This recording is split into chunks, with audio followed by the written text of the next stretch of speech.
reaction time increase with it. This is essentially meaning when the heart beats faster, will the reaction time of an individual, such as clicking a red box, increase with it? Our hypothesis was when one's heart rate increases, the reaction time will increase with it. And we basically formed this hypothesis around previous observations done that show that the reaction time tends to increase with an increase of heart rate. The materials that we used were a heart rate hand grip, LoggerPro software, a computer, and a reaction time test website. The procedure began with setting up LoggerPro and the Vernier software onto a computer, opening up the reaction time test and having it ready for the participants, and then collecting the participants needed for the experiment, which we essentially got from EVs or other participants in the class. We then had the participant hold onto the hand grip and recorded her heart rate, and then we had the participant complete the reaction time test and took their average time.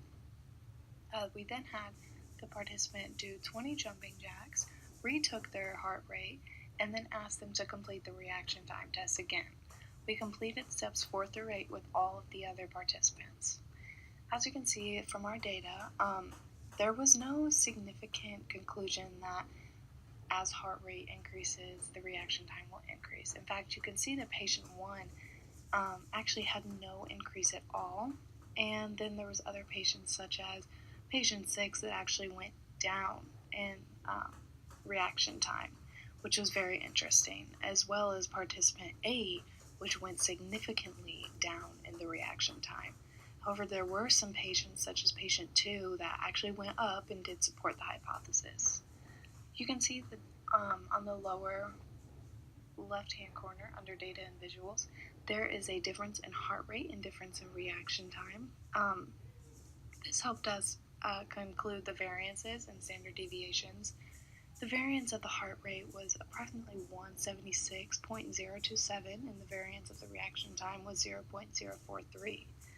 The standard deviation of the heart rate was 13.27, while the standard deviation of reaction time was 0.206. The results of our experiment were taken from final minus initial, or the difference of the heart rate and reaction time. The average change of the heart rate was about 31.44, and the average change in reaction time was about negative 0.11. The results showed that the variance in heart rate was 176.03, and the standard deviation of heart rate was 13.27. The variance of reaction time was 0.04, and the standard deviation of reaction time was 0.21. Our alpha value was 0.5, and we completed a dependent t-test, which gave us a number of 1.61.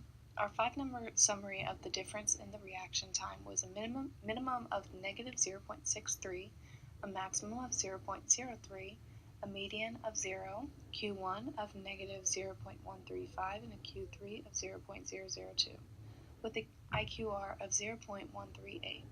IQR helped us determine that there is one outlier at negative 0.63. After comparing our results to the critical value, it is apparent that the results are not statistically significant and reject the null hypothesis. However, our hypothesis was generally supported by the idea. Although it was very vague, as you can see by the data, there was not much significance at all when supporting this hypothesis. In fact, that is why it is not statistically significant. And our sources are in the lower right corner.